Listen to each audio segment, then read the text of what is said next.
We welcome you to a vital and enlightening discussion on clean energy, a subject that is rapidly reshaping our world.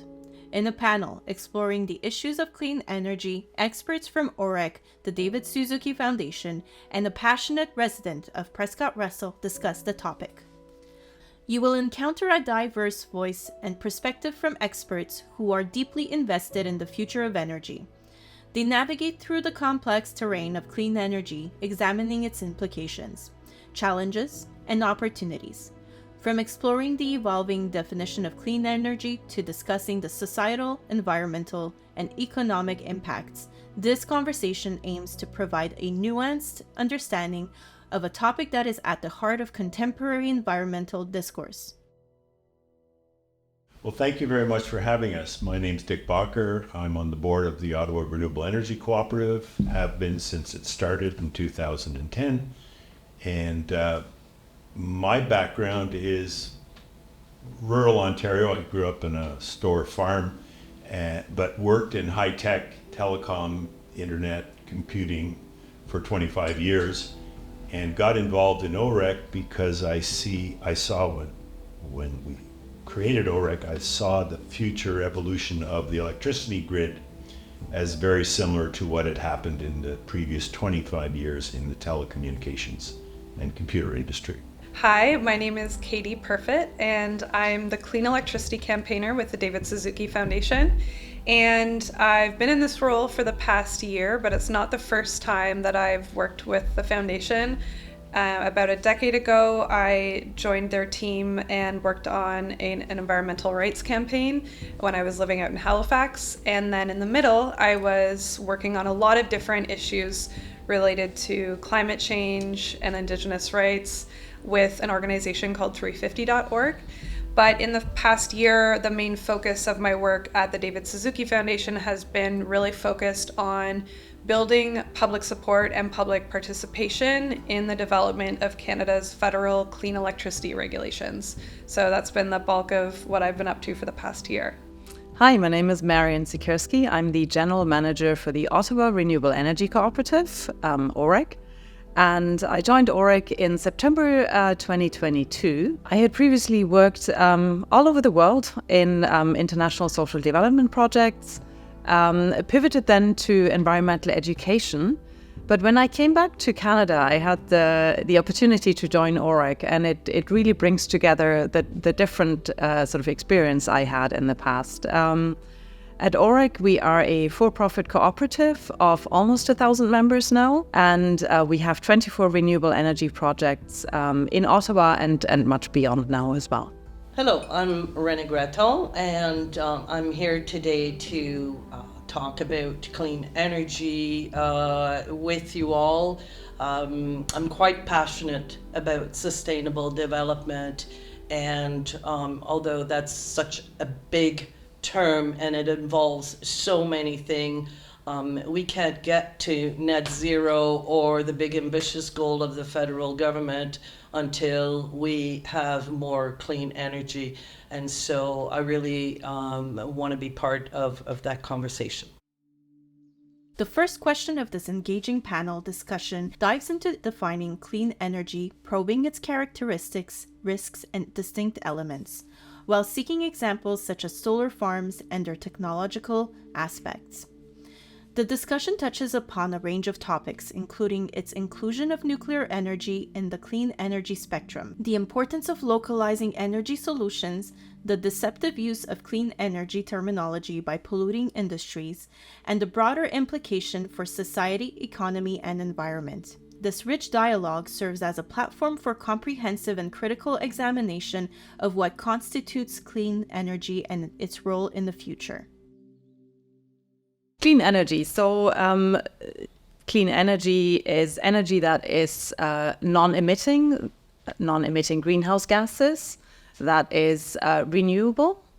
Now, some people would include in clean energy also nuclear energy because it is not emitting greenhouse gases. But of course, we have the issue of radioactive waste, and also the issue of cost and sort of the long time it takes to build these nuclear plants. So just to summarize, clean energy, non-emitting, renewable, and from our perspective, I would argue also it should be more localized energy that we're contributing in the future.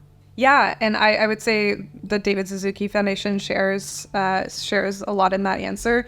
And I think a lot of confusion comes from the word clean, like what does that even mean? And I think the reason why people are getting confused is because polluting industries are actually using that language to greenwash their operations. So we're seeing, for example, carbon capture and storage technology that is being used by the fossil fuel industry to produce more oil and gas being used and promoted as a solution. And so we actually have to be really diligent when we're having a conversation around clean energy to make sure that we're really clear that we are talking about solar energy, wind energy, efficiency, energy storage, and ensuring, like you said, that we're really talking about the kinds of energy that bring benefits to communities. And I'd also add that clean energy should always be considered as the cheapest energy and the most efficient energy. And it starts, as Katie was saying, it starts with efficiency and conservation. The generation is after. If we can reduce the amount of energy, we don't tend to think that way. We think of using it. But if we reduce it and conserve it, that's energy that we haven't spent on. The other thing that North America is particularly fixated on is big power plants far away delivering cheap energy over long distances. Well, that's never as cheap as it looks, because we are now in Ontario spending half of our electricity budget on transportation, transmitting it from the far end of the province to this end. So building generation plants in smaller scale, local to the consumption, is cheaper than a couple of really large plants, nuclear plants or coal plants, or 100 wind turbines at the far end of the province where you're transporting it. So I would say localized, close to demand, on top of the roof, within the community is always, on average, better, cheaper, more efficient, and safer, and more resilient. We're in a weather weirding period. The storms that we've had in Ottawa have been quite dramatic and affect power lines. So if you're relying on that power line from far away, you're at more risk than if it's local. Mm-hmm. I would echo what every one of you have said, and I want to build on the end of the life cycle, where, the demand and the production and then, consumption, but the end of the life cycle, and to your point of greenwashing, and for anybody that doesn't understand the term of greenwashing, where it's basically brainwashing on the ecological aspects. I have been very, very involved for a long time on waste, industrial, commercial, institutional waste, and somehow that turned into just about every waste stream there is. And so you talked about, and right now with the nuclear plant in Arnprior, the whole waste energy, or nuclear waste energy is a big trigger in the region of Eastern Ontario for the protection of the Ottawa River and the people in the region of Arnprior, or Deep River, sorry. But I was also, I remember one conference where I heard the president talk, and this is at an international waste conference, where my arms just fell when he said, there is no energy crisis in the world. And he was being a little bit sarcastic, and, where he said, we produced so much waste, and there is so much waste piled up across the world that we would be able to run waste to energy for decades, if not centuries, at the rate that we're producing waste. And then all of a sudden I'm starting to see reports calling waste renewable energy because there's just so much waste. And that just floored me. And when thinking about this conversation here today, I thought that was, something we have to bring to the table about what clean energy is not. It is not it's not made from waste. And I think that it can be, but it's a much bigger conversation. You're not quite sure that you agree with I'm that? not quite sure I agree with everything you're saying. We are incredible waste creators in North America, and there is energy that we throw out with that waste. Well, absolutely. So every farm has a manure pile. That is waste, but it's also Yeah. fertilizer, it's also embedded energy, and it can be generating, running a biogas generation facility. Yeah. That's not But would you waste, call- it's profitable waste. But would you call that renewable or clean energy? It's just being useful. Yeah. Yeah. My parents didn't like all this talk about environmentalism. It's being efficient farming. Yeah. Yeah. You know? So don't throw stuff away that has value. Yeah. So, but when you've thrown it into a pile, those manure or those garbage dumps in most North American cities are full of energy. Yeah. They are full of energy, and we need to remine inside our urban areas. Yeah. So EVs will have batteries. They can be reconstituted into new batteries. Right, right. We No, are- I think I agree with you. I think I agree with you. I think the problem comes from defining the Yeah. whole thing.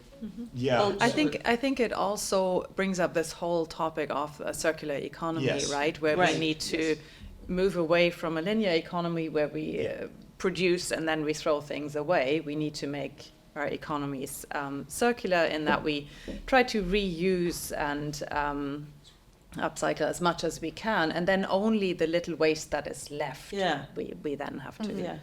And I think that's what makes me excited too about the prospect of renewable energy like wind and solar being a part of our energy future is I see a lot of the leaders in the space of renewable energy talking about the life cycle Absolutely. of that technology.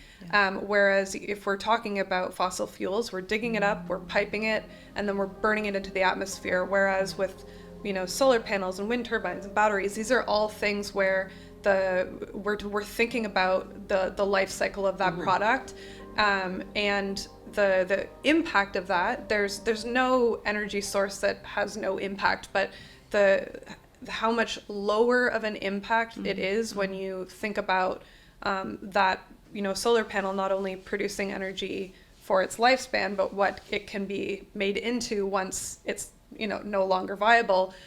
Those are all things those conversations are really alive, and there's such leadership happening in that space in the renewable energy sector. So that's Yeah. really exciting. And with solar panels, 90% by mass of solar panels can actually be recycled, and with wind turbines it's 80 to 85%. So that is, and like Katie is saying, like that's incorporated in the whole discussion, the whole development of these technologies. So Yeah, I think that the clarity needs to come on the lesser of the evils, Yes. sort of thing. I think that's what I'm Yeah. Yeah. feeling. At the end of the day, you're right. In the area of Eastern Ontario, we have a lot of farms, a lot of and so we have to think about that. Using the animal waste. In fact, I've seen in some buildings where they use human waste as Yes, well. yes. And so I completely agree with in you. Singapore and certain cities in Australia, they are extracting potable water from the sewage system. That's why. Wow. Yeah. I don't think we're there. I don't think we're not there. Eastern Ontario Eastern Ontario is is not there ready. because we don't have to be. Right. Yes. We have lots of water. You're right. Singapore is an island surrounded by salt water. Right. They Yeah. didn't always get along with their neighbors, so Yeah. they had to be self-resilient. Yeah. And we don't want to go to drinking that water, of course, but it's perfectly fine. Yeah. Yeah. It's clean. Yeah. Marion lived in Singapore Yeah. and Yeah. drank And I'm some of fine. it. Yeah. And Yeah. it's perfectly clean. But the point is, there's an opportunity with renewable and clean power to revitalize rural Canada, rural North America, with income streams staying in the locality. Yeah. Ontario spends $1.3 billion a month to fuel all our cars and trucks with gasoline and diesel. If we spent that money on our electricity system and on our roofs with our batteries in our homes, that money would be staying here and would be going back into our farms and villages and homes. Right. And if we owned the small 5 or 6 wind turbines in our neighborhood, when the turbine is turning, it's paying our mortgage, if we own it. If it's owned by a bank from Dusseldorf, well, it's just an eyesore. Yeah. But if it's locally owned, and if it's but better still, it's a wind turbine with a little bit of solar and a battery, that offsetting power production is balancing our localized grid. So then Clarence Rockland would be a little more secure in a terrible storm than if it's relying on a long transmission line from Quebec or from Bruce Nuclear at the other end of the province. That's the story behind renewables that the incumbent industries don't really want to talk about. Right. Yeah. They want to keep pumping, distributing, and selling. And every time an energy source goes through another step, there's a cash register that's drawing a little more of that money to those corporations and those entities, whatever they are.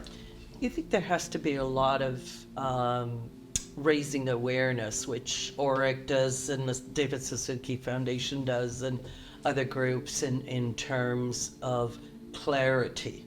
You know, I think it's great that we're starting with this question because, you know, there's a lot of confusion just because there's so much talk about energy that It's a very confusing topic. it is.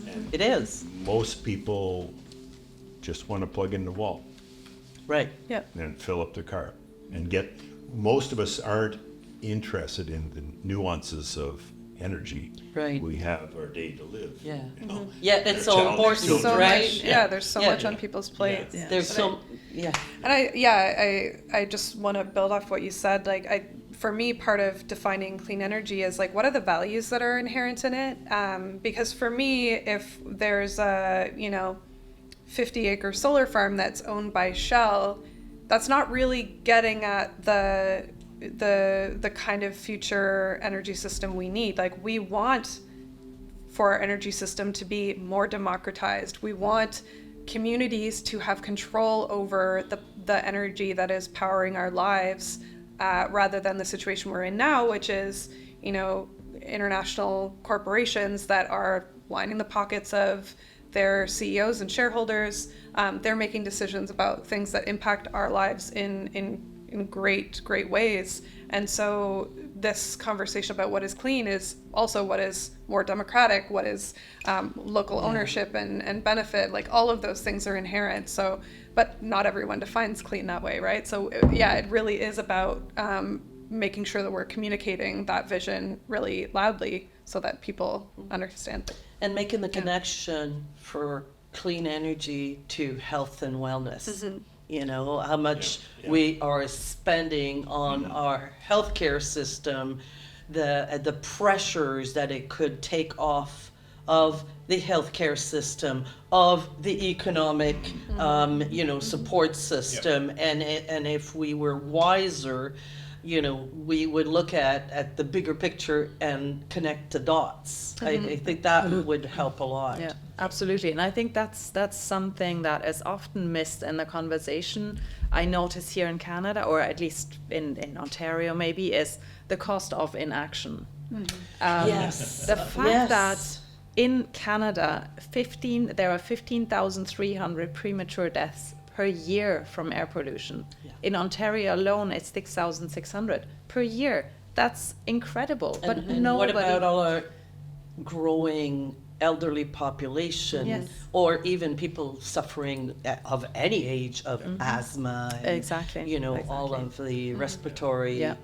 illnesses, and we've just come off of a pandemic, Mm-hmm. you know, Yeah. so all So- of the so- respiratory issues that. Yeah. So there's a huge health impact. There's a huge societal and economic impact of inaction in terms of clean energy. So And I think, I think part of it is sometimes people don't connect the dots, but what I'm seeing in Ontario, especially with the Ontario government, you know, putting an intention behind wanting to actually expand gas-fired electricity generation, we're actually seeing communities across the province where there are proposed plants happening, going to their municipal governments and building community support to say no to projects like this, because people understand that the health impacts of these kind of plants, not to mention the climate impacts, but I think a huge motivating factor is that communities don't want to become, they don't want their communities to be polluted. You know, asthma rates in adults in Canada is also extremely high because of air quality issues. And that's something we can control. Like, we can say no to these projects. We can, you know, offline these really polluting projects, because we also know that the wildfire smoke is going to be blowing into our communities in the summer. So we need to be thinking about these, you know, other impacts that are going to be affecting our air quality as well, and be as proactive as we can about it and not fueling that problem. As we had last summer. Yes, as we had last Eastern summer. Ontario, look outside today, it's beautiful. Eastern Ontario last summer had the dirtiest air quality in the world. Really? I didn't know that. Yep. Ottawa had the dirtiest air quality in the entire world Yeah. for about 2 I days. remember it was dirty, but I couldn't. I didn't realize was- that it was on a global scale. I've lived here my whole life. I've never seen anything like that. So climate change is varied and going to be weird in different ways that we can't predict. Cleaning the electricity grid is the best thing we can do. Yeah. And if we clean the electricity grid and clean our driving and heating and cooling, that's even better. So that $1.2 billion a month the province spends on gasoline, with electricity generation on roofs and barns and farms and offices, combining solar and biomass, et cetera, et cetera. It's not one thing, it's an orchestra of different instruments. That generation, close and clean, will cut everybody's budget, cut everybody's expense dramatically. I just installed solar on my home. So this year I will be driving from a gas station on my roof.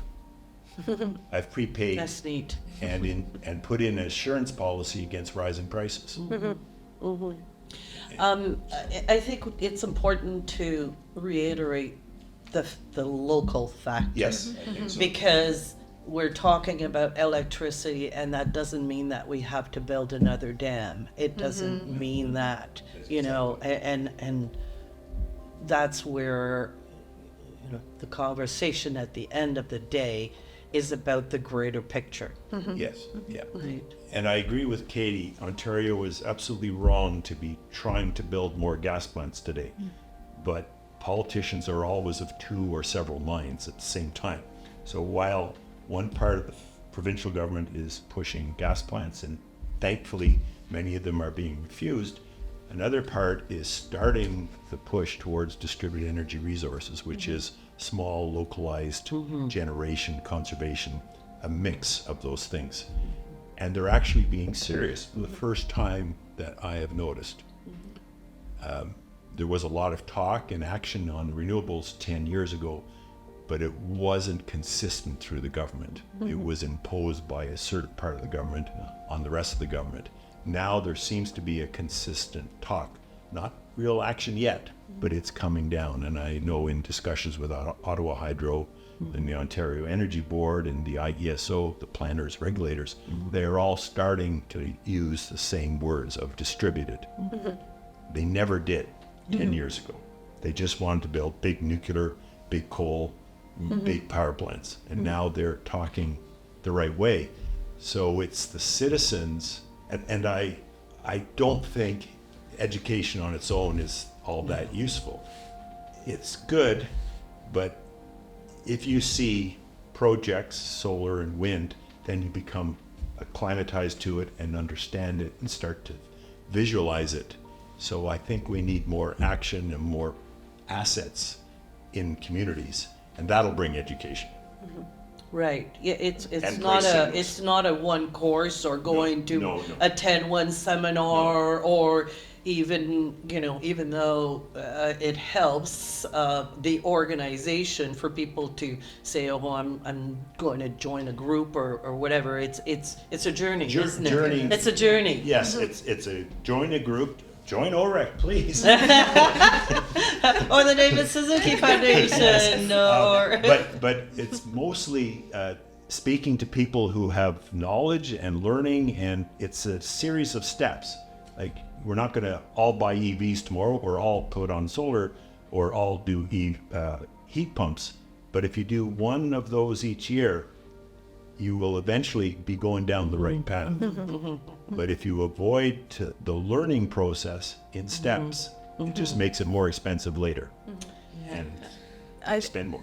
Yeah, I think it also speaks to that situation like you were talking about earlier. Our energy system is so centralized, and we're dealing with big institutions and sort of the inertia of big institutions, which is just normal. So there's a big change that has to happen, and how do we generate that? How do we get there? And I think education is a big part of that, education and bringing alone- people along, like you said. Education alone won't do it. I think we have to communicate more effectively. Hence, what is clean energy?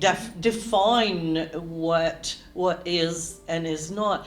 Because going back to where we started, clean energy in one area is not necessarily like the best clean energy, and like the needs vary and the impacts will vary, by the area. I think I almost don't want to say clean energy. I know, eh? I know. would rather say, look at this little toy. This is the mainframe computer that everybody was using 40, 50 years ago. And a phone, and a filing cabinet, and a camera. Nobody educated us on this. It swept the world in 15 years. Well, but other things were happening. The internet happened, communications, telecom, TCP/IP protocol. That's the world I came out of. But the electricity grid is going through the same transition right now. And it's going to be a bumpy, confusing ride for a lot of us, but we need to slowly take the steps. Heat pumps, that's not energy, but it's a way of heating, cooling your house using electricity. Yep. Electric cars, that's a driving mechanism, but it can also be a battery storage that feeds into the grid. But it all has to be based on clean energy, right? It's no point driving an Well, EV it could car all- if it's generated from Or a have 2 gas or 3 plant. EV cars in the driveway. actually, Powered by It doesn't have to be based on clean energy. It could be a big coal plant at the other end of the province, but that's going to be infinitely more expensive.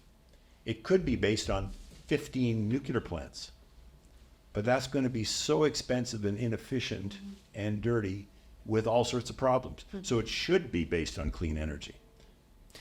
But you could do it with, let's build 50 nuclear plants. No, don't do that. But we could, and then we don't have to change anything in our homes. Yeah. But we'll just be paying a fortune. But we have to change our behavior, behavior, culture.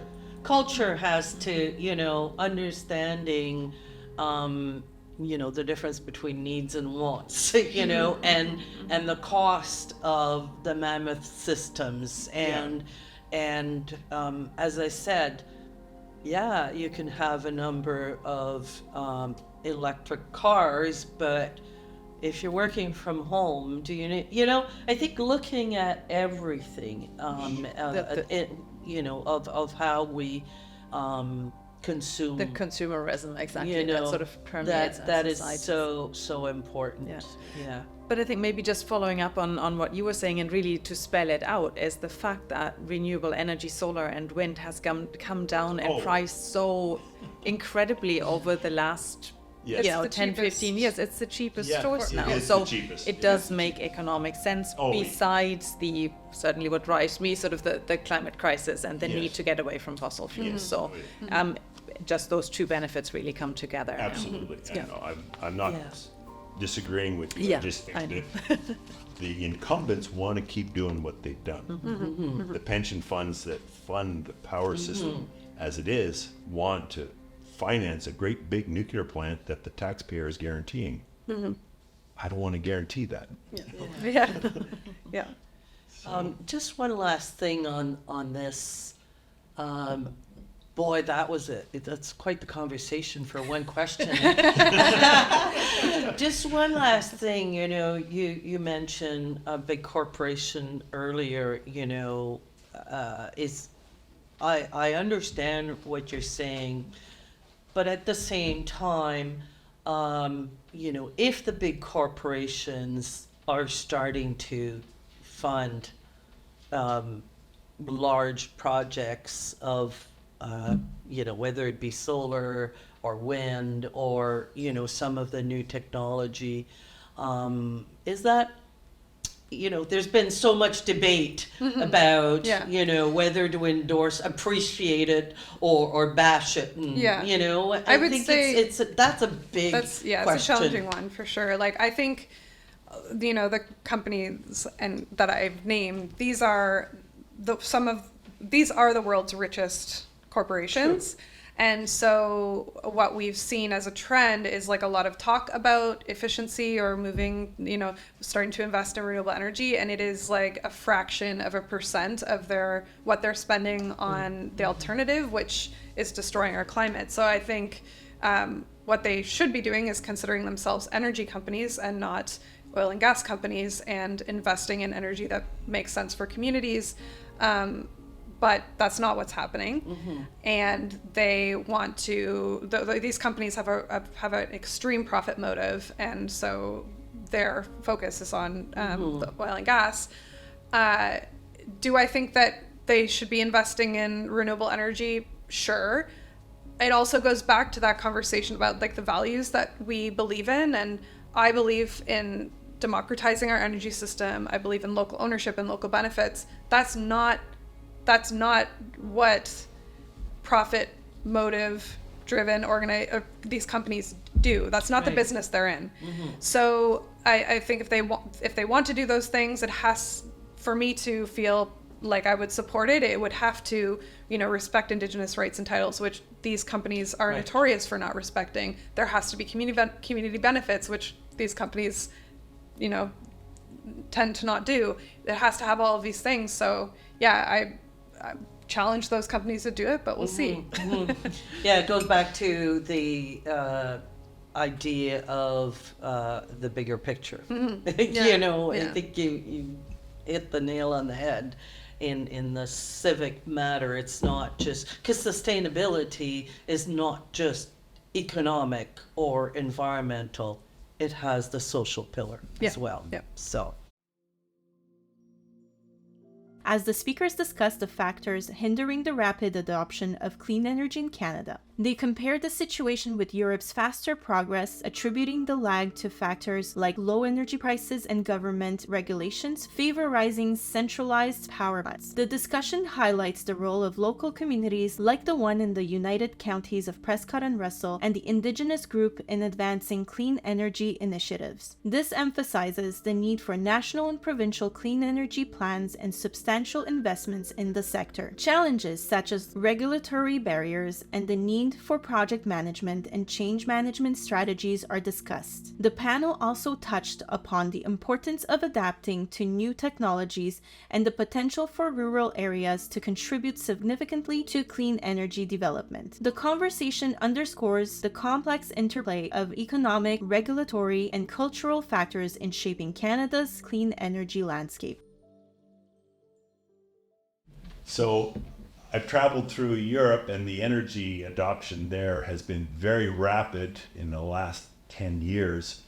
Ontario and Canada have been kind of slow relative to the rest of the world for a couple of reasons. One is the relatively low prices of electricity and energy here. Also, the government regulations are very much set around big centralized power plants that deliver electricity in one direction to individuals and businesses who just receive the power and pay the bill. So the assumption is that there's no autonomy or agency by the consumer to control their bill except turning off the lights. And the opportunity for renewables is really if you have control at a house, in a community. And that's a change in the regulatory environment of our province. And that's just now starting to happen. And I'm quite optimistic. I think it'll be very good in the next coming years. Mm-hmm. Yeah, I would emphasize that as well. I think a lot of the clean energy adoption that we've seen in Canada has been because of the tenacity of local communities and pushing those projects forward. Organizations like the Ottawa Renewable Energy Co-op, Indigenous communities across Canada have been leaders in adopting clean energy and putting really inspiring projects in their communities. And I think the reason that we're seeing it more at a local level is because up until now, Canada as a country hasn't had a plan for clean energy. And so that's why I work so closely on the clean electricity regulations, is that we actually need a plan to get there. It can't just be on a community level basis. We actually need a real intention in moving that forward. And the other piece of this puzzle is investment. And so we saw in the last federal budget a historic level of investment in clean energy. That includes a lot of things that maybe here at this table we wouldn't include in the definition of clean energy, but regardless, there was this historic level of investment. We actually need to see historic levels of investment in every single federal budget that comes. So we're going to be looking at the next federal budget, hoping that the things that we didn't see prioritized in the last one be prioritized, things like energy efficiency, addressing energy poverty, those sorts of things. So we really need the investment to come so that communities can roll out these projects at a much greater scale than what we've seen so far.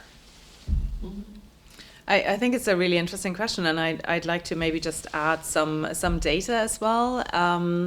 Globally, the renewable energy capacity has increased 50% last year alone, which is fantastic. In Canada or in Ontario, we haven't added any wind turbine, or we've added solar, but probably on an individual basis, nothing of any significant power. So really to say that Canada unfortunately is definitely lagging behind in that regard.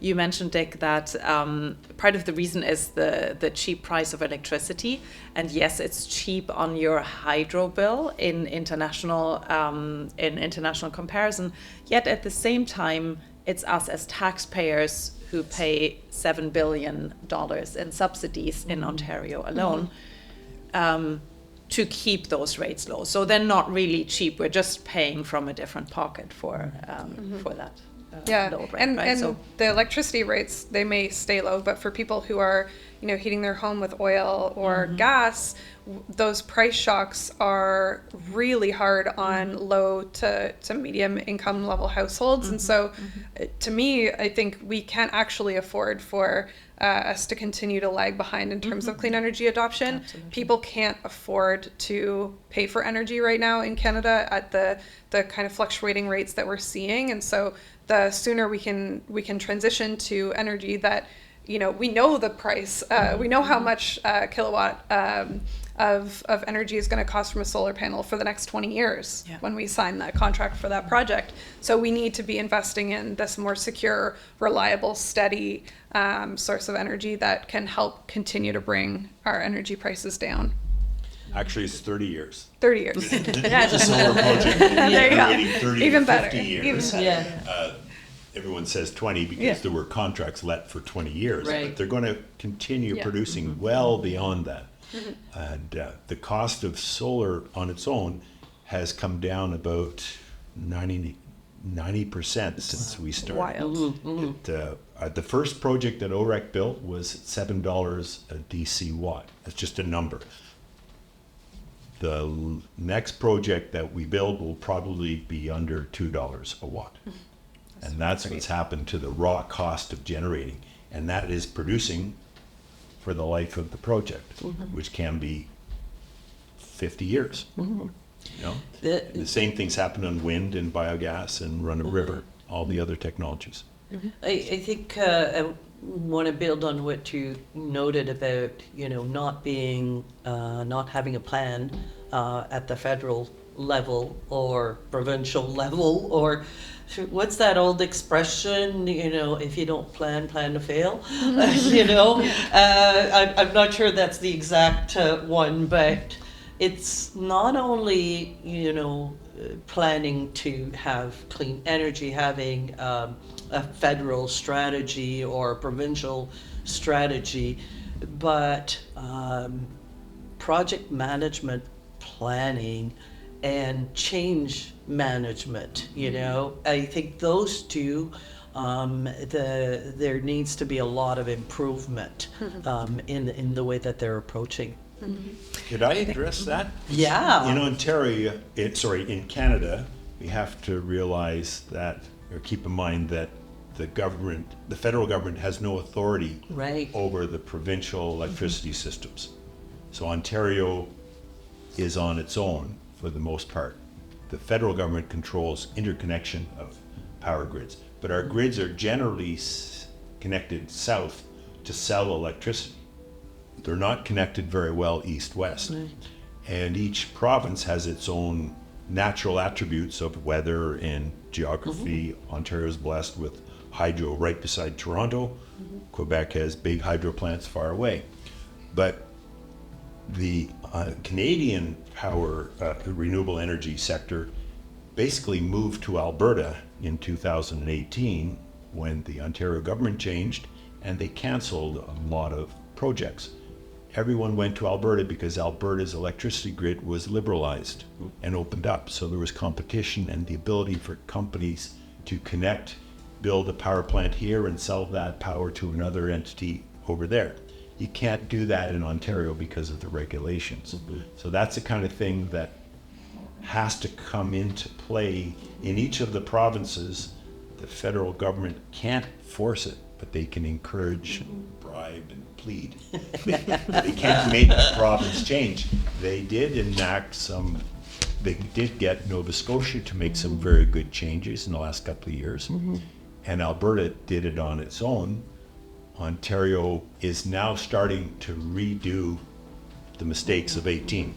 This government has made some very good moves in the last few months, so I'm optimistic. But to the point that you are making about the government, I think one of the things that we also have to keep in mind is something that we don't have a lot of control, actually we don't have any control over other than voting, because governments are short term, the cycle is short term.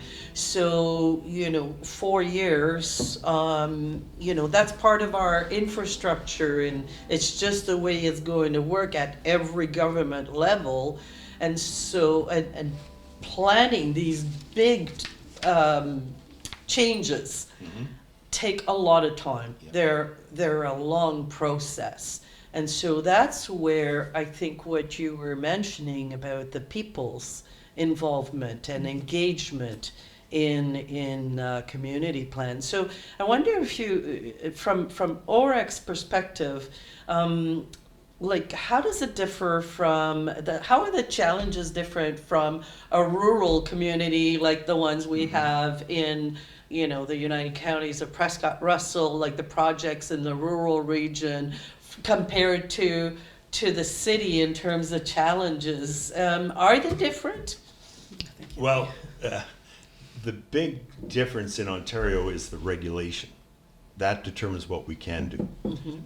We particularly like Prescott Russell because we have two projects in Prescott Russell, two 500 kilowatt ground mounts, one outside of, in Alfred, on the edge of the city on the hill by the old college there, and another one in Hawkesbury, outside of Hawkesbury to the east.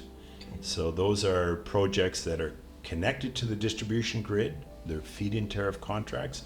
They're feeding the local community. They're not big power plants connected to the transmission that sends its power to Ottawa. Okay. So that's why I come back to always encouraging distribution connected power so it's consumed locally. Is it more challenging to try and get these projects in a rural area than in a metropolis like Ottawa? There was because of our centralized system. For the last 5 years, there have been no projects in Ontario anywhere. Wow. Because there was no procurement. But now we have a government that realizes that was a mistake. They're about to start some new procurement. Can I correct you on one thing? There has not been no new projects. The projects that are happening on reserves. They tend to be sorry, where you're right, where you're right. they have Correct. decision-making authority Exactly. over what's going on their Right. First Nation reserve. Exactly. And I say that I'm Yes. able to correct you because Good. I'm glad you did. I have a father who, for most of my childhood, was a linesman, but now he works Yes. with the generator and is traveling all over the province Yes. working. And he says he's primarily only able to work with First Nation communities because of the decision from the Ontario government to cut off those programs. Yes. So just want to Thank correct you. So That's a good thing. OREC, Yeah, it's a good thing. So that clarifies something else. OREC does grid-connected projects. Mm-hmm. So we're based in Eastern Ontario, so we're looking in this area for projects that are going to feed the building, the school or the museum or the facility, and be connected to the grid as a battery, right? So it's called net metering, and that's the only thing that we can do at this minute with the regulations in place. So we did get a couple of projects under the feed-in tariff program that are in the county, and that's in Alfred and Hawkesbury. We would love to do more of them, and I think we will be able to do more in the next year or two because How hard is it to get the owner of the properties, so I Well- guess in Alfred and Hawkesbury, was it municipal land or private land? municipal in Alfred and private in Hawkesbury. But it all comes back to, is there a procurement mechanism in place? So you can't just build a solar system and connect it, or a wind turbine system. So when the government stopped their procurements, the developers all moved to Alberta. But we do have people, landowners Yes. that contact us that Yes. are interested Yes. in developing projects. It's just Yeah. that then we have to explain that it's difficult right now just to have Yeah. a greenfield development because we have no way to connect that electricity to Right. the Yeah. grid. Yeah. So right now we can basically only work with project partners that consume the energy themselves. So there's an appetite. There's an There appetite. is. There's an Absolute- appetite, absolutely, but yeah. it's the barriers, The framework that is the not. framework, and Yeah. that's what part of what I was saying And next- earlier next is that year the is gonna be different. infrastructure. And Next next year is Yeah. going to be different Yeah, because next year they're going to start buying power okay. because they suddenly realize we need a want to do power. Yeah. Right. 5 years Yeah. of not doing Yeah. it means they have to. Yeah. But Katie's absolutely correct. The rural, off-grid sites is where the development has been in the last couple of years. So that just shows the opportunities Absolutely. and the appetite for this. It's much cheaper to put a wind turbine, solar, and battery in a community over there than to build a 500-mile Yeah. power line. Mhm. So we're going to see more of that going forward. And so, yeah, I guess that's one barrier that we need relieved yesterday is this regulatory setup that we have in Ontario. But yeah, I agree. I think they're about to change gears a little bit there. Yeah, and so the challenge is definitely not about technology. No. No, That, not like, at all. and that hasn't been for decades. You know, the technology has been there, but you know it's the policy, the structural governance The policy that Yeah, has for sure. and Yeah. you know, culture has changed as yeah. well. There's always adaptation Sure. questions, but that just takes experience in doing. You know, so that's why I keep coming back to we need to build rather than spending too much time analyzing it to death. Right. But we will. We will. With focus on the impact of carbon pricing and various aspects of society and the economy, our speakers will explore how carbon pricing acts as a signal consumers and industries, influencing decisions and behaviors towards more sustainable practices. They discuss the complexity of implementing carbon pricing in a federal system where provinces have control over their energy policies.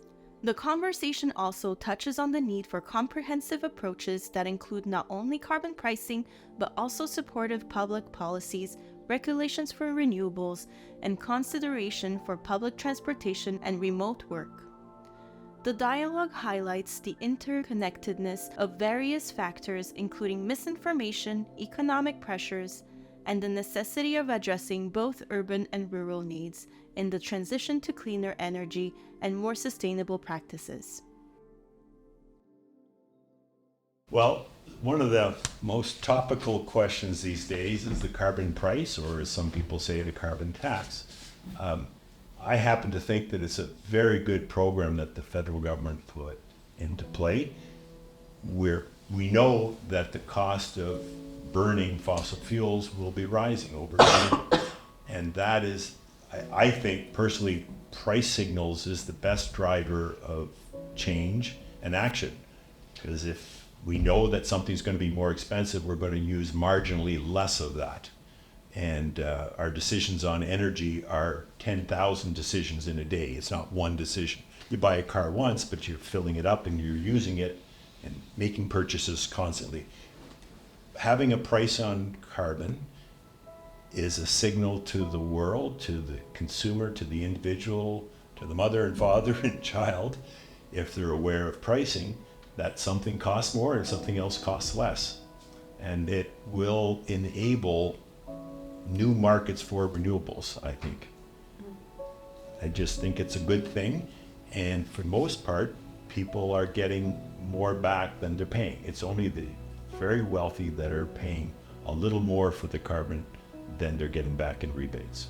People on the political spectrum who are using the carbon tax or the carbon price and spreading a lot of misinformation about what it is. And I think it's really working because of inflation and the challenges that people are having to pay for the cost of everything in our life. And it's being positioned as just like another thing that people have to pay for on top of the rising costs of everything else. And so, yeah, and I think, you know, interests are doing a really good job in riling people up and you know, singing along this chorus of Axe the Tax. But and I think this goes back to the reality that like there isn't just one solution that's going to work. Of course we need the cost of fossil fuels to be adequately reflected in what we pay for them, but we also need the relief, these energy efficiency programs and the, you know, inexpensive renewable energy to be readily available for people so that so that the choice becomes very natural. Is you don't want to pay for the expensive polluting fuel. You want to embrace the cheap renewable, limitless power that can come from renewable energy. So I don't know that it works alone. We have to tell a bigger story about the choices that we have in front of us. And yeah. Basically, the carbon price is a tax on pollution. Yeah. There is no cost to pump that garbage out of your tailpipe. Yeah. And it sort of goes back to the conversation of earlier, where, if you improve one condition, you're not just switching the problem from one place to another. No. You have to switch the solution, Yes. I would also say that we talked about education, and I think that's where community media, whether it be television or radio, can play a really, really important role. Yes. Because you talked about misinformation. When we talk about education nowadays, it has to involve correcting misinformation. Yes. And having a consistent message, because the big media, just like the big oil companies or the big, they will just, it's more sound bites. It's more sound bites of what will catch people's attention and how many clicks they're going to have, and keeping their audience. And in terms of informing communities to the real facts and figures in how is this going to affect the community, because there's a really large population from around Clarence, Rockland to Hawkesbury that travel to Ottawa for Yes. work for the federal government. Yes. And there used to be public transportation, and there still is, but a lot have been cut back of the public transportation for the people working in Ottawa. And so, how does it affect the communities around here in real facts and figures? Of course, the conversation will change when, I could almost say if, the train system or the light rail system starts from Orleans into Ottawa, but then from Canada, what about all the people in the Ottawa Valley, But certainly from here, I know it affects a lot of people that used to use some of these systems, but now have been cut back. And so, and a lot of people wanting to work from home, but now they're being forced back into the city, it's so many things. I think it's not just one. Yeah, exactly. I think it speaks to that fact that it has to be a comprehensive approach, right? Definitely a price on carbon is the right signal, but it has to be complemented by the right regulations for renewables, by public policy on, public transport and how that all fits together. Public work, remote work. There was several people that were that work in Ottawa that were saying from east of Ottawa, Prescott Russell and Glengarry and Cornwall and so on, the St. Lawrence Seaway, where they were just saying they're bringing me back to work, but we're doing rolling work, so inevitably we're never alone anyways, and they're forcing me to go back to work when I'm more productive at home, but there's all the real estate property that are being leased, and they want the people back in town, in the city, to support the city businesses, but what about the rural businesses, right? And so it's such a big, complex matter.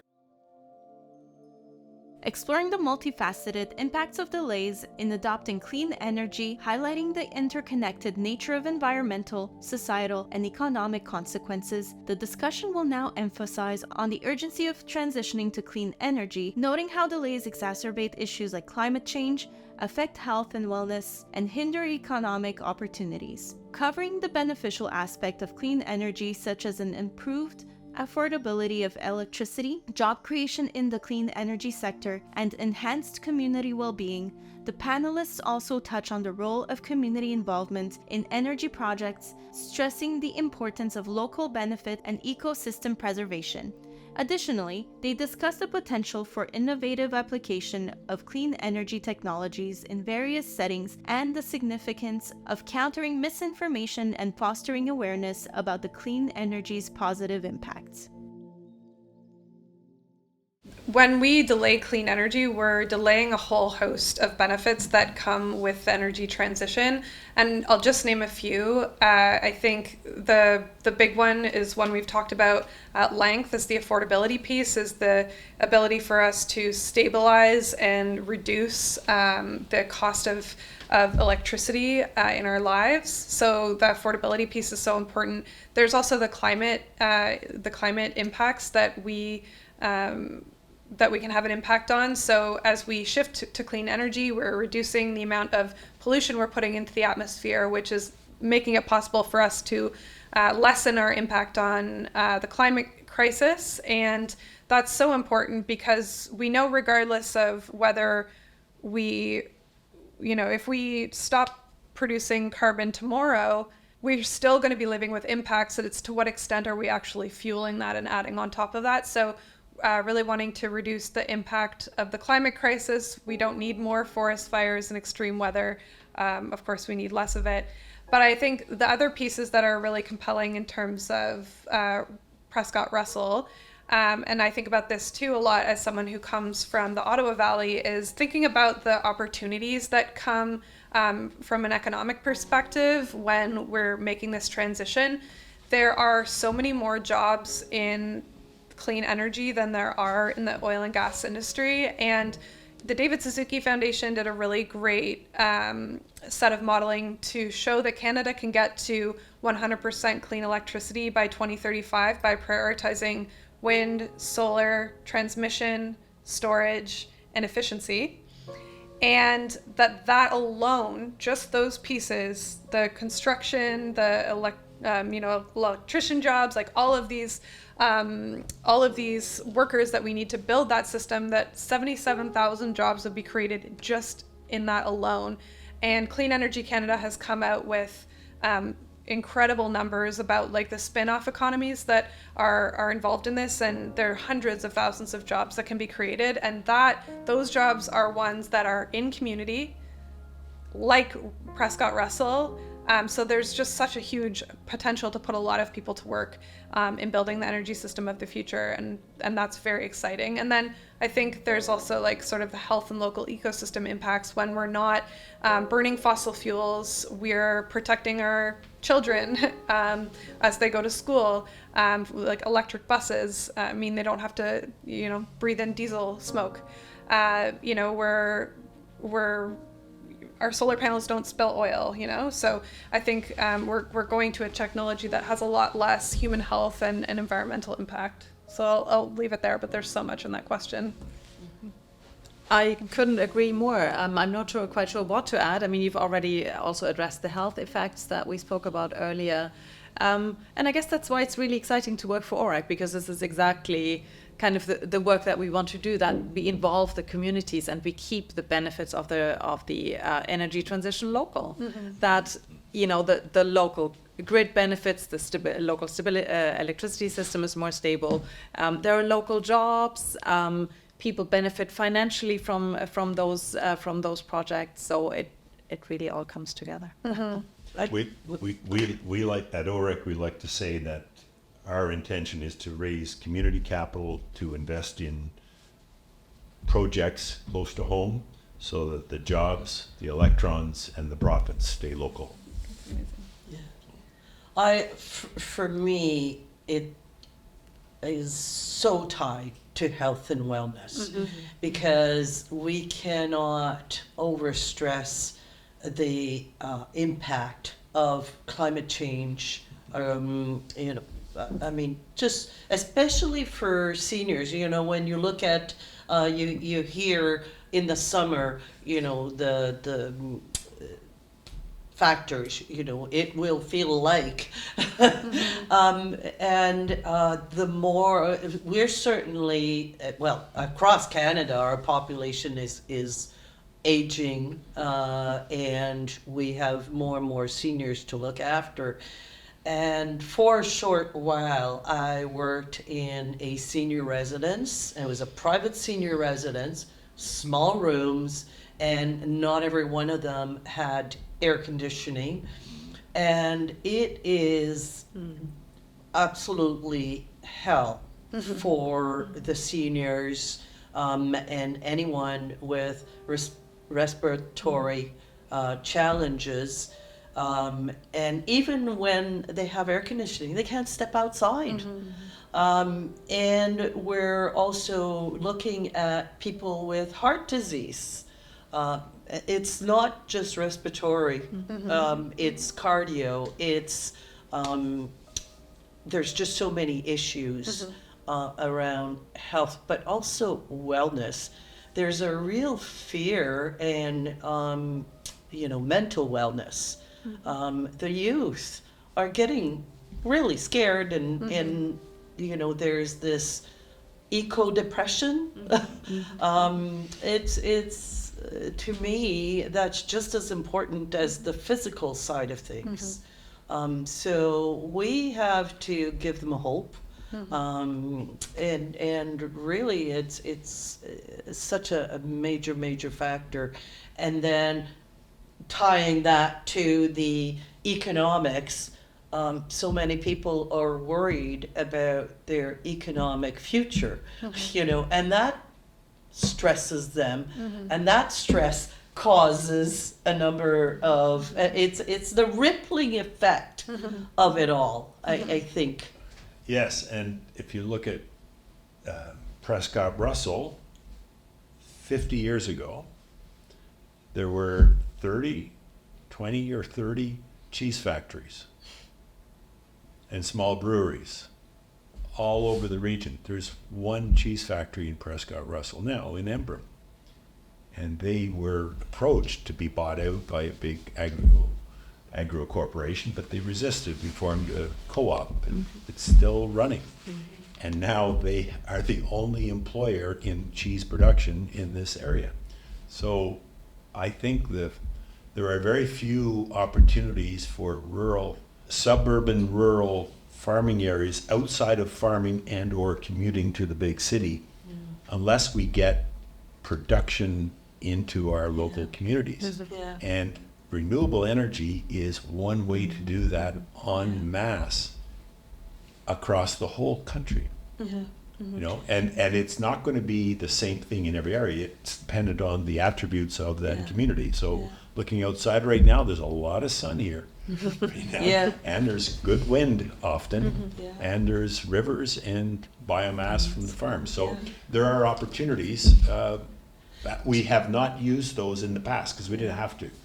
And now it's coming. You're talking about the St. Albert. I don't think there's anything wrong with mentioning that success stories. The St. Albert cheese factory. Our prime minister stopped by when but it's becoming, I don't know if you've been there lately, but it's becoming a tourist place. It is. It's a fantastic little spot, and you go there on a weekend and it is packed. And then flip side, we also have, go north, and we have the Ottawa River, which is, such a richness, but the heating, the global warming is really putting a lot of stress in our underwater life. And I have my brother lives in a bay of the Ottawa River in Alfred, closer to L'Orignal, you used to in the springtime. around Father's Day, he would always say, it'd be just right around Father's Day, the fish would be fraying, and he said for days you would hear like fish jumping Wow. in and out of water, and I never heard it. And I lived there for just a short while during the pandemic, and you don't hear it anymore. They don't. You hear one fish, flopping now and then, but you just don't hear it anymore.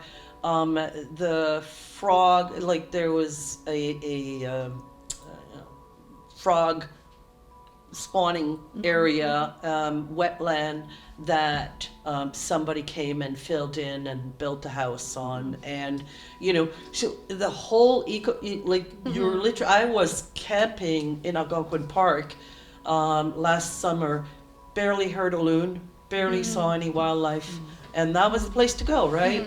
So the cost of not doing anything is mammoth. Yeah. And there's actually what your stories made me think of is that there's really great co-benefits with things like ground-mounted solar for ecosystems. So a story that I love so much is that there are sheep farmers who use ground-mounted solar, and the shade that is provided by the solar panel is not only protects the sheep in extreme heat because it allows them to get shade out of the sun, but it also allows grasses in the ground to grow better, especially when we have drought conditions. So that's not only good for the biosphere, but that's also really good for the sheep, is that they're actually eating more nutrient-rich food. And so there are these things that we're seeing impacts in our ecosystem from this industrial processes, but the alternative is one that is us being in much more just in a much different relationship with nature. And if you're on highway, or I guess you're not on the highway, but if you go out towards Arnprior, where I live, there are sheep farms that have these solar panels as well. So yeah, there's multiple ways that farmer now is making income, not only from the wool from his sheep, but also from the solar array on his field. So you're giving me thoughts on success story, and I'm so glad that we're throwing that in there, because it's not just negative things that are happening. And we're doing stories right now. We started with 2 schools we're hoping to add. One is in Orleans, École Gisèle Lalonde, and another one is right here in Rockland, L'Escale, and they're part of the Eco Schools certification, which I think is a fantastic program, but they're going so far beyond what is being asked. And the one in Orleans, they started a greenhouse. They had a greenhouse that was being used for storing and just putting stuff in, and there's a citizen that got involved and took a real leading role, and this place is that the eco program at the school is just exploding, and the things that they're doing with this greenhouse, and they've put in solar panels, and now they're next to the Millennium Forest, which is part of Ottawa. And they've made a partnership with the city, and now they are expanding the forest, or they're planning to expand the forest. And so talk about clean energy, that's real clean natural energy or system, not necessarily energy, but that's going to purify, the air quality. In Rockland, they're looking at the greenhouse they have, and they're talking about a green zone and creating outdoor classes, which is so beneficial, emotionally for students. And I think that we also need to really highlight, as we demystify, what clean energy is, and as we define, what it is and isn't, and highlight challenges.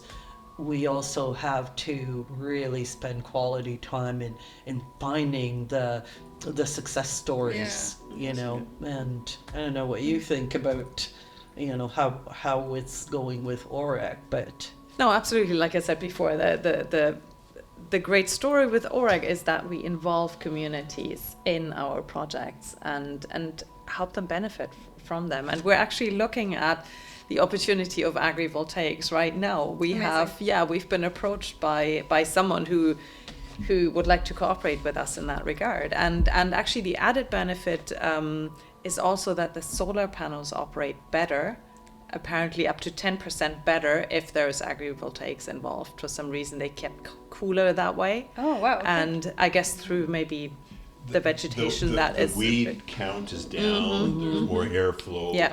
Because the ironic thing is solar gets hot, especially in the back of the panel. So the more air, solar works more productively in the cold. interesting. If you have the same sun and of it's course, cold, that makes sense. the physics are such that it flows better. Okay. You talking about Europe earlier.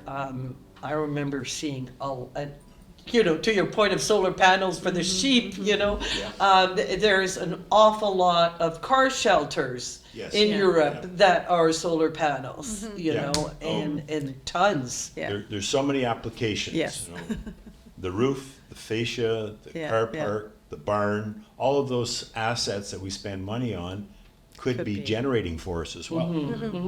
As opposed to going the other route where we're Just putting, being a roof. where we're doing right now is we're putting more and more and more pressure on Yeah. our system. Yes, that's right. As we discuss into the potential benefits and challenges cities like Ottawa face in leveraging clean energy sources such as solar farms, the panelists emphasize the need for a more integrated and localized electricity system, with communities generating energy for their own needs and possibly supporting larger cities nearby. The conversation also touches on the economic opportunities presented by the medium-sized renewable energy project and their potential to benefit local communities. Additionally, the speakers highlight the importance of public-private-people partnerships in urban planning and community infrastructure projects. They stress that the energy transition should be rapid and fair, with an emphasis on involving local citizens and ensuring community benefits from every clean energy project.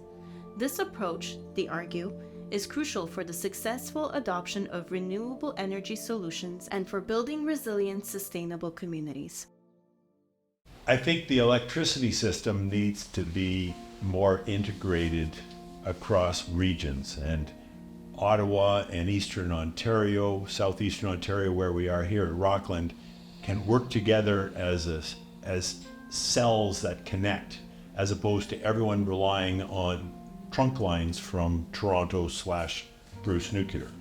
So Ottawa and this community could put solar on many of the homes and businesses and schools and barns, and at the same time have little islands of wind and solar that is distribution connected and sometimes transmission connected. And the grids should be connecting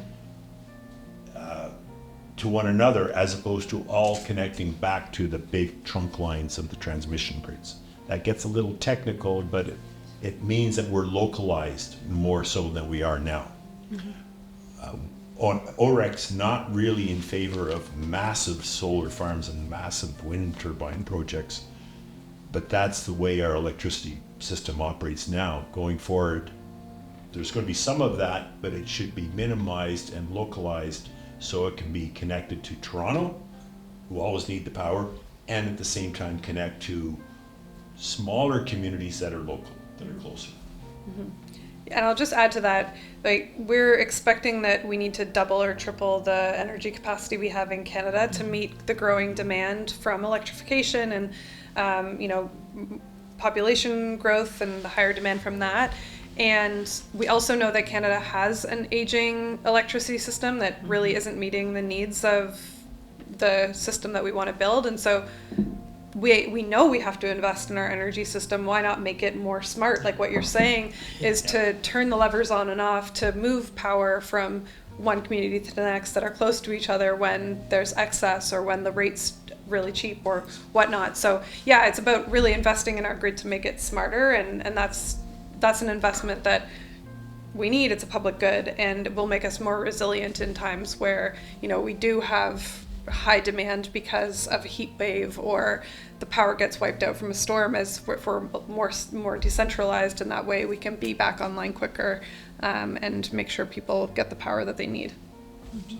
And I think maybe also building on what you said, Dick, there's definitely the benefit of local communities producing for their own needs. But then also there's economic opportunity, of course, for having medium-sized, maybe solar or wind, that then supports bigger cities nearby, and it's the local communities that would benefit from that. So we could be selling cheese and electricity. And electrons there. Earlier, I spoke about the International Waste Organization, International Solid Waste Association, ISWA, and I went from attending, building industry conferences to all of a sudden really looking at a whole different world and getting a really good understanding, and although I would like to see more solar farm and wind farm or roofs or better application, I agree we need waste to energy, bioenergy on farms, and there's all kinds of things that need to happen. But one of the things also, flip side, that struck me from that group was some brilliant people who were making recommendations, and one of them was about we're going to have to, we're in the process of trial and error of so many things, because we're in such a big change period. And one of the things that need to happen is the large cities working with their surrounding communities. And I think in Ottawa, and I really should look into this, there was one councillor that started to create, I'm not sure if it was a formal committee or a task group, but starting to look at that for the different reasons. The city needs the farmers and the transportation issues and so on. So looking beyond the hinterland, beyond the city borders. And we know that the regions around here ship most of their waste to the U.S., but at one point there's going to be a barrier on that. And so if we're going to do waste to energy plants, although the whole Plasco trial didn't end up well, but maybe that was ahead of its time, or who knows. But if we're going to go that route, it shouldn't be the municipalities alone, the rural municipalities alone looking at this. It needs to be a larger Eastern Ontario factor, because those beasts are expensive. So you're talking about infrastructure costs and that sort of thing. There's the other factor that I'm very aware of, is that there's more and more nonprofit organizations. Granted, OREC is a co-op, but there's a real desire from many in the government areas, different levels of government, wanting to see more nonprofits start to work together, because there's a lot of duplications of efforts. And I think that that's something that the rural region needs to look at as much as the city based organization that just work within the bubble of the city, sort of thing. I think that just like the different levels of government need to work better. And last but not least, there's a whole initiative in areas where it's been adopted more of public-private people partnership, 4 Ps, as opposed to just the 3 Ps, public-private partnerships, which leaves civil society out of the discussion of big projects and urban planning and community infrastructures. So those are the 3 points that really strike me.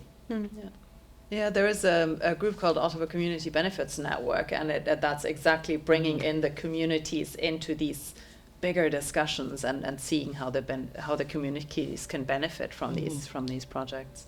Because I think the rural region could really benefit from greater interactions from that. I think because it's just so difficult and it's so spread out. So it's a whole different series of challenges. Yeah, and I one thing that I've been thinking a lot about is there's a lot of energy storage projects, specifically battery storage projects being proposed, at least out where I am in the west end of Ottawa, and I've been following the event listings for them and just the conversation in general that's happening around it. And of course, energy storage is something we really need in the energy transition. It's going to make us more resilient. However, I have noticed that the consultations that are happening on these projects, the companies that are proposing them aren't actually considering community benefits and aren't proposing benefits to the local community from these projects. And I think that will actually be a big barrier to adoption of these of energy storage is companies not making sure that their projects actually benefit the local community. They want the green light to put their battery storage facility there, but they're not actually creating opportunities. Whether that's a surety for the local arena to be able to run off that power in the event of an outage. Like those kinds of solutions aren't being proposed. Dick, you really have something to say on that. You're absolutely right. Yeah. We're very familiar with what's happened on the projects that were submitted for Ottawa, and it was partly the fault of the IESO and also the developer. So the IESO, the Independent Electricity Systems Operator, who planned and set up these procurements, said this is the timeline. And they started the process, and they said you developers have to consult with people. Then I think it was in December, forget the exact dates, they shortened the timeline, and the developers had to quickly go and do their consultation. Well, they should have been planning this, they should have thought it through. So they rushed their consultation, which annoys people, and it didn't go well. So most of the projects were objected to by local citizens who weren't really aware of the need and the impact, and there was fear-mongering. They got increasingly better, and the last one went through I attended that session, and the audience clapped to the presenter. Ooh, that's Yes, rare. and that got full city council support from the city. The others all did not get city council support, which doesn't mean they're going to go ahead or not. It just means they don't get those points. But one of the developers closest to Arnprior actually did, at the end, put in a community benefit offer. They said, we're going to give so many $1,000s a year to the community for sports facilities, whatever. I don't recall the details. But they still denied it because they're so mad that the developers didn't do it properly and slowly. But it was, to a great extent, the IESO's fault for rushing the program, Yeah. right? And that's because they're realizing in Toronto we're short of power. Right. And we need those batteries sooner than they thought. So they thought they'd rush it. Well, it made it worse. It made it worse, yeah. And we need the energy transition to happen fast, but it needs to happen fairly. And we also need those batteries just to not waste the power that the nuclear plants are making.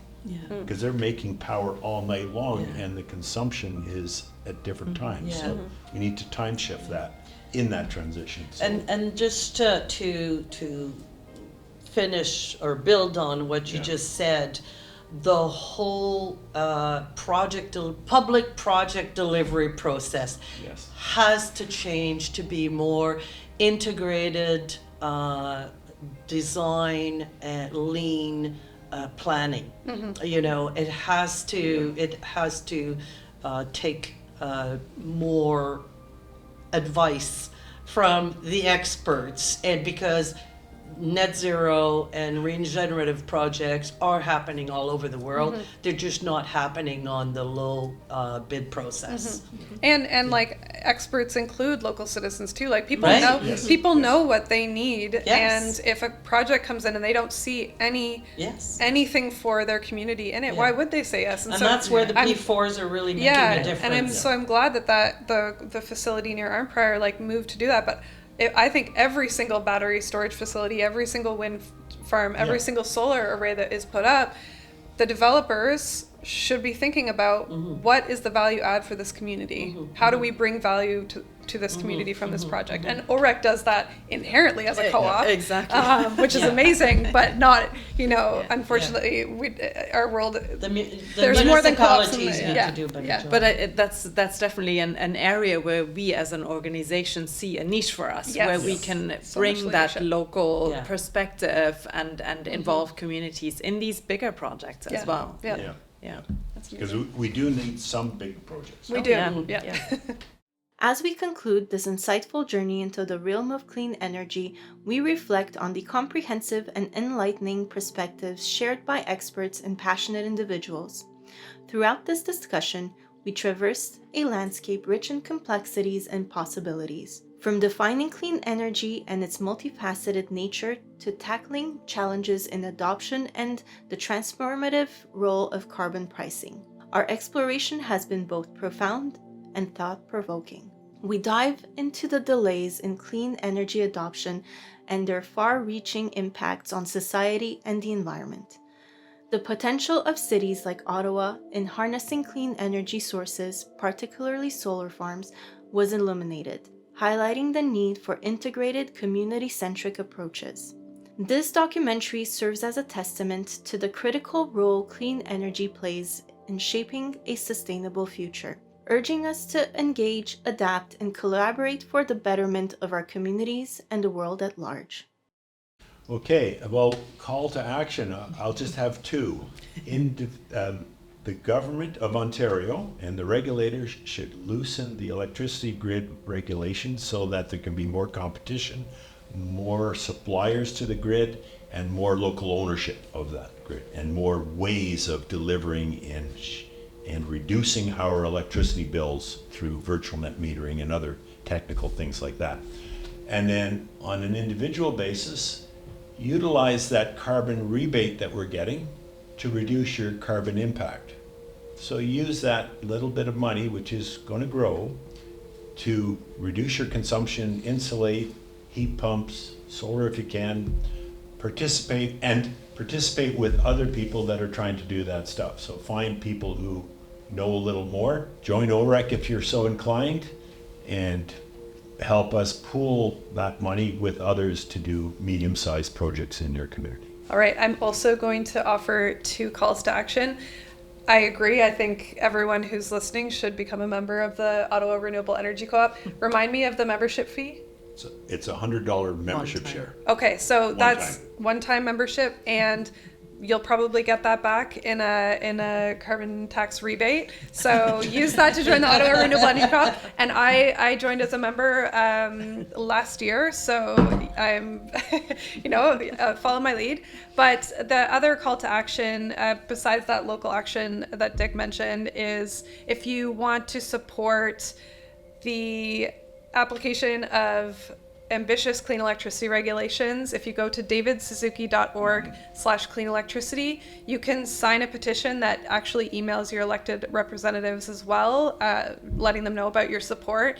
And when you do that, you'll be kept in the loop on other ways that our campaign is taking action. And you can sign up to volunteer. We have 1,400 volunteers across the country, and we'd love more in this region of the world for sure. So yeah, sign that petition, sign up to volunteer, and I'll pass it over to you, Marion. Yes, I think we'll be repeating ourselves here.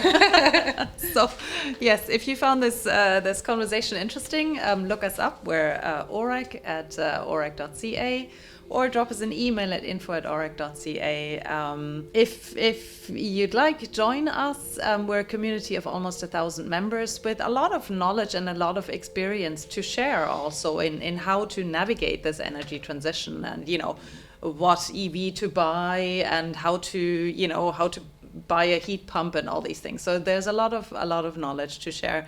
And I think also just a call for people to inform themselves and learn about the energy transition and find reliable sources to do so. And the David Suzuki Foundation is one such source, and there are many others, of course, as well. So not to succumb to fear mongering, but to sort of approach these changes that are coming with much interest. Well, I would welcome everybody to also join TVC22. TVC22.ca is our website, and we are a nonprofit organization, and the number for the membership that starts at a meager $12 a year for individuals. So that's really a token, and for nonprofits or civic municipalities or any organization, it starts at $200, and then there's a number of benefits as well. But we need more people to engage in civic stories, and this is definitely a civic story. We need to be more cross industries, cross sectors, and we need to collaborate a lot more. But in order to do that, we need to come together to remove the barriers to collaboration, because it sounds easy, but it's not always when you're talking about governance. Between one organization, between the private sector and public sector, and engaging citizens. But I think people have to realize that community televisions are really struggling. 300 apparently have closed over the last few years across Canada. We're like every other, we're struggling, and of course everything is changing, but we're putting all of our stories, including this discussion is going to be on YouTube, and as well as our community media portal, and on our Videotron community TV, MaTV station. So there's a lot of work to be done, and I invite the public to join us in creating more of these discussions. And I think given the opportunity, maybe later on this summer we can go to some of the OREC solar farms, or facilities, and visit with the different communities. We'll start in our neighborhood, which is the United Counties of Prescott-Russell, but Eastern Ontario is a really, really important region, and we have to have a more cohesive discussion and plan across the region. So I welcome everybody to contact us at info@tvc22.ca to join and take part, because community television is about engaging community members and civil society. So thank you for watching.